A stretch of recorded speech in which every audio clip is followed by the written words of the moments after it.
در بخش‌های پخش نشده این مصاحبه شاه برای اولین بار ناگفته‌هایی رو از ماه‌های پایانی سلطنتش بیان میکنه که تا قبل از این در هیچ جا از اونها سخن نگفت.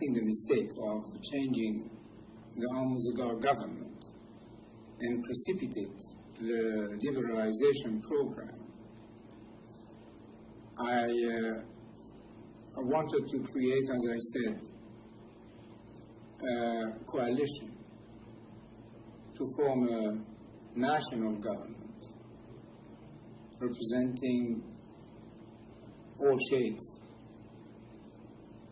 especially the opposition people. I tried very hard, and I worked very hard on that, but it did not come true. And do you think that Mr. Sharif Amami initially at the beginning did the right things or not? Well, you can say yes and you can say no, because it was surrendering on all fronts to everyone, opening the jails and giving freedom to all, and at the same time asking for martial law. So it was a mockery. We had officially the martial law, but it was not put into practice. At what point,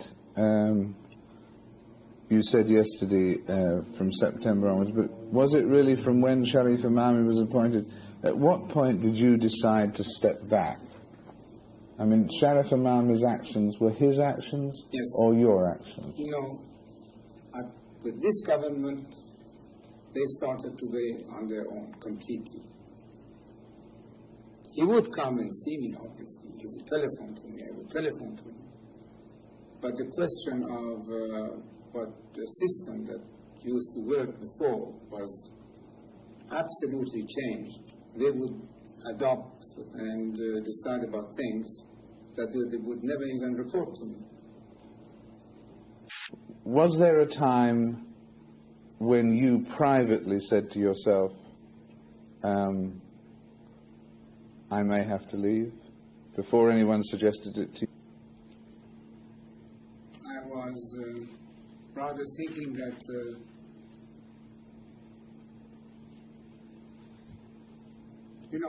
like an end to something. Without thinking of going, you were thinking maybe this is the end of an era. Of something. Of me, of an era, or of something. So the question is that, so all those forces which were liberated, and we should have established this beautiful democracy, where are they today?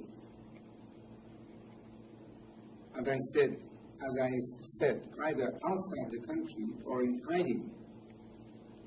1.5 million people, Iranians, have left the country. Not only the rich people, but the best brains of the country, the best minds of the country. They have all left. Everybody who can leave the country is leaving the country. So where are those people in the Bar Association and in other places who were promising democracy and these things? Where are they today? You ask me why they are concentrating so much against me, my person, and accusing me of mass murdering or even money manipulation, which is very far from my nature. They're adopting this Nazi-like propaganda is something quite curious. It comes in the picture that the man there now, you see, he doesn't want to hear about the history of our country one day before he came back to Tehran a year ago and took over. He says the history of the country does not exist. There has not been a single good king in the history of Iran. So he thinks that the history of Iran starts with him. That's why there are concentrating so much on me because I was the king. The history of Iran must disappear. With I as a king, with the other kings, with everything that existed before February 1979. A patriot must think of the future. I'm thinking of the year 2000. If we kept our youth and our population out of the orbit of the new technology, how could we be competitive with the rest of the world in the year 2000? Unless we are ready to fall in the category of the 5th or 6th grade nations. Now they say that boys of 15 and girls of 13 could marry. Our population explosion is 3.2 already. Soon it will become, I don't know, in the category of 5 to 6%. How are they going to feed these masses? Especially if what now is making the wheels turn somewhat, that is oil money, will be finished. It's only through technology and mastering the science, and the future of the world is based on technology and science. And this is only in the Western world that you could find. So the man is not thinking of the country or its future, only about his hatred against me.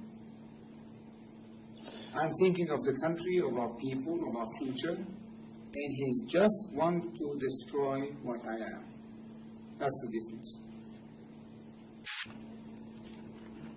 And when I tell you, Mr. Frost, that I still cannot understand, I will repeat that again. I still cannot understand what has happened. If you had your time as Shahanshah over again, those 37 years, what would you have done differently? Well, now probably I will say a few things, because something went wrong, obviously. And in addition of either saying the truth or making yourself excuses and all kinds of things to defend yourself against the failures, but probably in addition to all the intrigues from within and without, something had gone wrong. And this is what I think about. I have recently published a book in which I elaborate on some of these subjects, but I will tell you now that either we started a little too late the liberalization program, or we started a little too early and too fast. Either we should have started it in 1973 instead of 75 or 6, or at a time of crisis, when we were seeing that things were moving in the direction of complete chaos and anarchy, then to take our time, first to re-establish law, order, and the execution of rule, implementation of rule, and then start to liberalize again. It's one of those two things. But I was following my in an instant. How do you think future generations of Iranians will view your 37 years? The truth and the reality of history could not be kept always in the shadows. That is impossible. Truth will come out.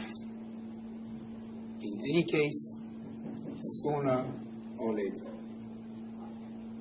And at that point, in 50 years' time, how will future Iranians judge you?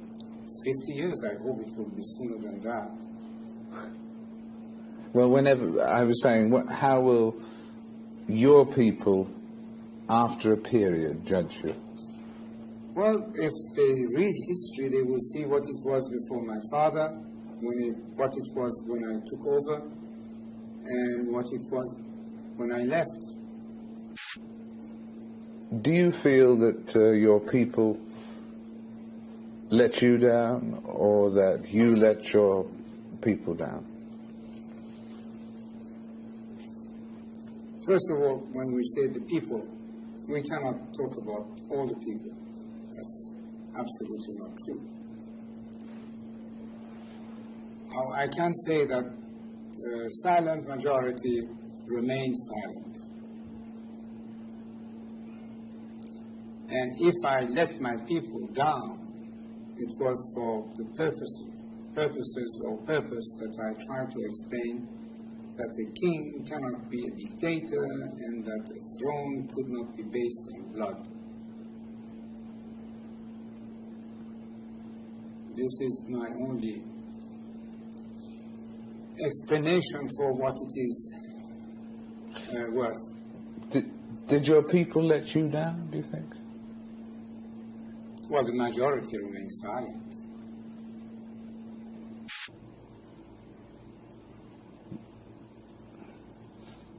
Is the worst thing about being here thinking of your homeland?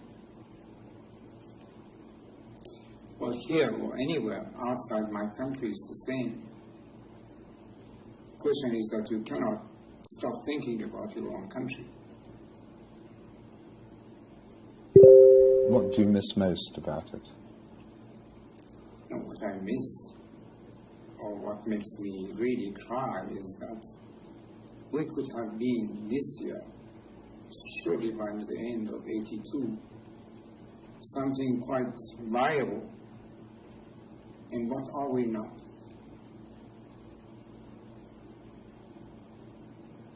What has it served? The religion? Democracy? Human rights? The rule of the people?